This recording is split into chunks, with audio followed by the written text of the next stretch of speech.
ఏం జరిగింది తెలుసా? అది కృష్ణా పుష్కరాలు జరుగుతున్నాయి. కృష్ణా పుష్కరాలు అమరావతిలో జరుగుతున్నాయి. కృష్ణా నది పుష్కరాలు జరుగుతున్నాయి అమరావతిలో. పాంప్లెట్లు, కరపత్రాలు ఒక దగ్గరికి వెళ్ళి అడిగి తెచ్చుకొని ఇద్దరు ముగ్గురు కలిసి బ్యాగ్ తగిలించుకొని ఆ శివరాత్రికి జనం వస్తుంటే వాళ్ళని చూడలేక కన్నీళ్లు పెడుతూ అదిగో వాళ్ళకందరికీ పేపర్లు ఒక్కొక్కటి ఇస్తున్నా, చదువుకోమని ఇస్తున్నా. వాళ్ళు తీసుకుంటున్నారు. పడేసేవాడు పడేస్తున్నాడు, బ్యాగ్లో పెట్టుకునేవాడు పెట్టుకుంటున్నాడు. చదువు ఉండేవాడు చదువుతున్నా లేవడం లేదు. దాంట్లో ఏమని రాశాను? తుఫాను అని రాశా.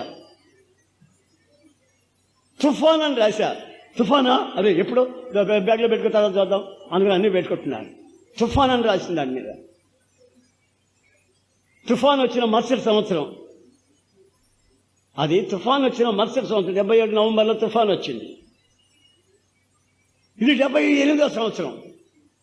మరలా తుఫాన్ వచ్చి వెళ్తాడు బాబు అని గడగడలాడుతూ అందరూ దాచుకుంటున్నారు. తీసుకెళ్ళి చదివించుకుందామని చదివేవాళ్ళు చదువుతున్నారు. అంతలో ఎవరో ఒక అమ్మాయి పోలీసు వాళ్ళని తీసుకుని వచ్చింది. ఒక 3 పోలీసు వాళ్ళని తీసుకొచ్చింది. వయస్సు 22 ఏళ్ళు. నా దగ్గరికి వచ్చి ఈ అరెస్ట్ చేయండి ముందండి పోలీసు వాళ్ళకి. ఏమిటయ్యా నర్మయ్ అన్నాడు అతను. ఒక అమ్మాయి నీ మీద రిపోర్ట్ చేస్తుంది, అరెస్ట్ చేస్తున్నాను. ఏమిటండి అడగడం మాట్లాడడం నర్మయ్ నోరెత్తాడు చంపేస్తాను నర్మయ్ అంటున్నారు. నాకేం అర్థం కాల. అయోమయం అయిపోయారు. సరే నన్ను ఈడ్చుకొని పోయి అక్కడ పుష్కరాల కొరకు ప్రత్యేకంగా పోలీసు బలగం వచ్చారు, కాపులా. వాళ్ళంతా చుట్టూ కూర్చున్నారు, కుర్చీలు వేసేసుకొని మధ్యలో టేబుల్ పెట్టుకున్నారు.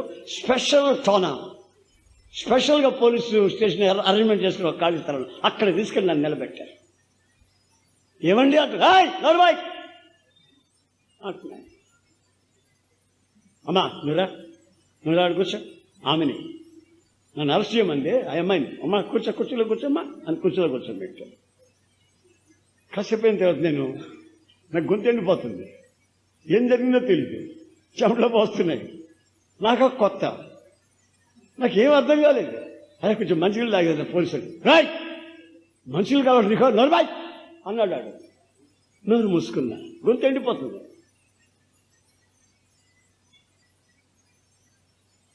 ఆ తర్వాత అక్కడ ఆ ప్రాంతపు జనం అంతా, అమరావతి ఏరియాల జనం అంతా, నేను ప్రార్థన చేసే పాస్టర్ నుంచి తెలుసు కదా, వాళ్ళంతా గుంపులుగా వచ్చి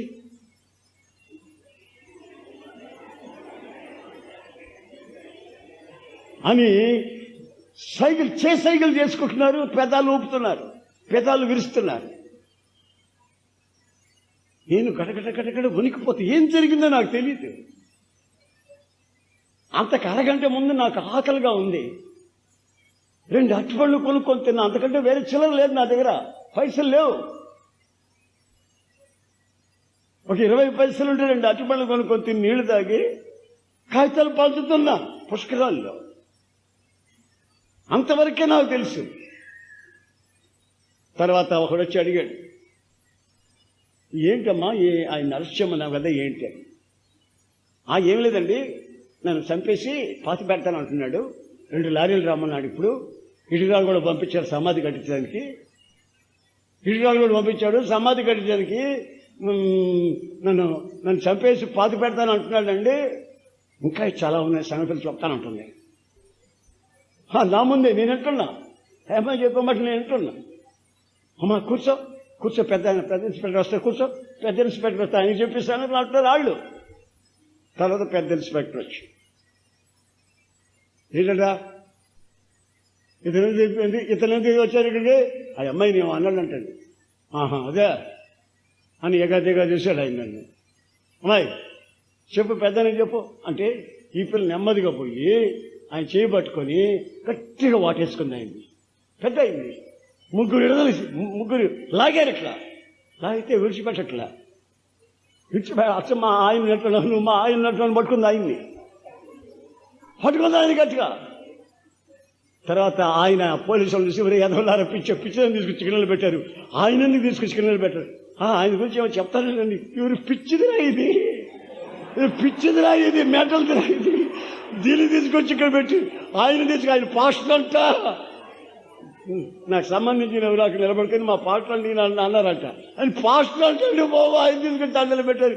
ఏమిటి పిచ్చిదని తీసుకొచ్చారంటే, పిచ్చిదే నేనా పిచ్చిదే అని చంపల మీద పెట వేసింది ఆయన్ని. ఆ పెద్ద ఇన్స్పెక్టర్ని వెళ్ళేసరికి వాళ్ళకి గడగడలా ఆడిపోయి చేతులు నుండి కట్టేశారు. కట్టేసి ఏమండి మీరు వెళ్ళండి అన్నారు. వెళ్తే ఎట్టండి ఈ అమ్మాయి మరలా వచ్చేదన్న పోలీసుగా పెడుతున్నాను అన్న. ఏం చేయమంటాను, ఆ అమ్మాయి ఎక్కడుందో, ఎక్కడి నుంచి వచ్చిందో, వాళ్ళ ఇల్లు ఎక్కడో ఊరు ఎక్కడో తెలుసుకొని 2 ఎస్కార్ట్స్ని పంపించి వాళ్ళ ఇంట్లో తీసుకెళ్ళి చేస్తుంది ఆ అమ్మాయిని. ఇప్పుడు నన్ను బొమ్మన్నారు, ఆ పిల్లదాన్ని వదిలేస్తారు, మళ్ళీ అక్కడికి వచ్చి కాల్ చెప్తే అట్లాగండి 144 అట్టున్నట్టే అన్నాడు. వాళ్ళు వచ్చారు 2.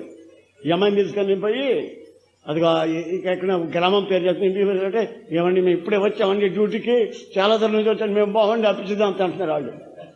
మళ్ళీ ఇంకొకరిని పిలిచారు, వాళ్ళు మేము బాగాలని.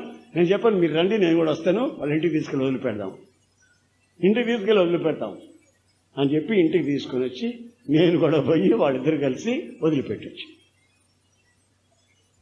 ఒకసారి ఆలోచించండి, మనం ఏమి జరిగిందో చెప్పుకుందామంటే వసతి లేదు, చెప్పనట్టు లేదు, నింద అవమానం, మన యొక్క యథార్థతని ప్రకటించుకునే దానికి వీల్లేని పరిస్థితి.